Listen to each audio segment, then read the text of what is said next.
at least once a year, I like to bring in some of my Kevin's famous chili. Right, so the first thing we're going to do, since I couldn't get a hold of whole ancho chilies, is roast these ancho chili flakes, just as Kevin suggests in that clip. Let's turn our hot plate all the way up to number 5, and then we'll get our chili flakes into there. Surprisingly fruity smelling.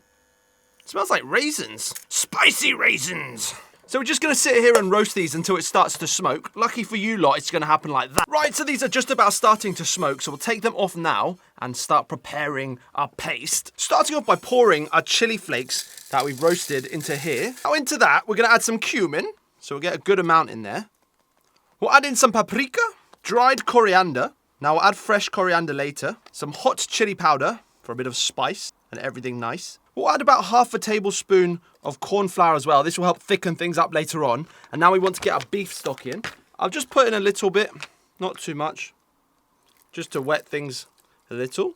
We'll lock and load.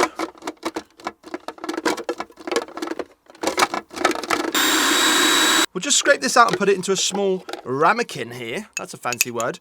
And then we'll start preparing our veg for our chili. For our veg, the first thing we're going to start off with is onion. Just got to cut this into sort of small chopped pieces. So I'll start off by taking off the root there.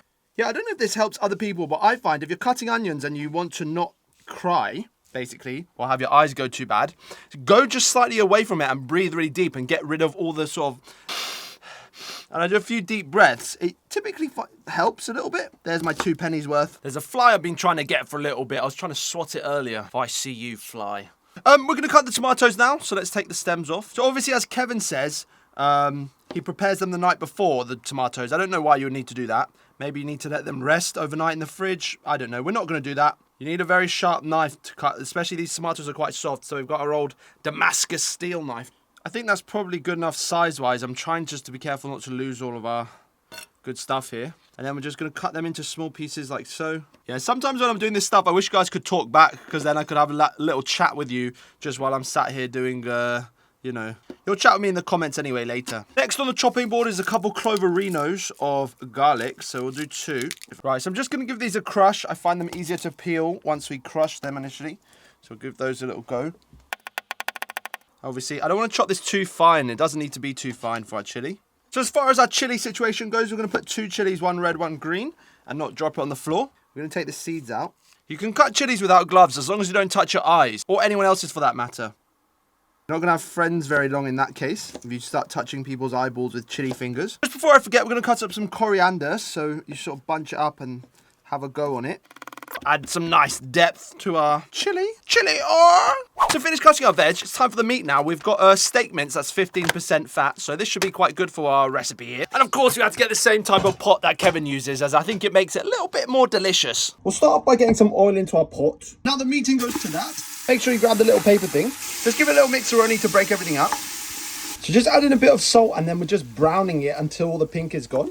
We'll just cook the onions now and make sure, as Kevin said, to undercook them slightly. So we won't cook them too long. Little squeeze of tomato puree. And now put the rest of the veg in. And we'll get our ancho chili paste in now as well. And you can see we've got this great colour. We'll just keep heating it till we deglaze it. And just before we let it cook for an hour, we'll add some kidney beans. And finally let it simmer for an hour.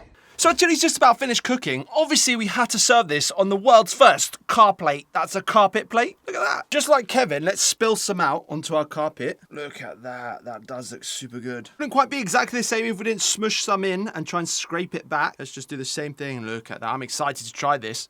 Right, let's give it a try. So carpet fibres aside, this is a really nice chili. The fruity flavour that you get from those ancho chilies brings a lot to it, and the heat is not too bad on this at all. So the only thing I would say is I don't think undercooking the onions adds anything particular to it. So cook your onions the normal time, I think it's fine. I'll give this recipe a solid 7 out of 10.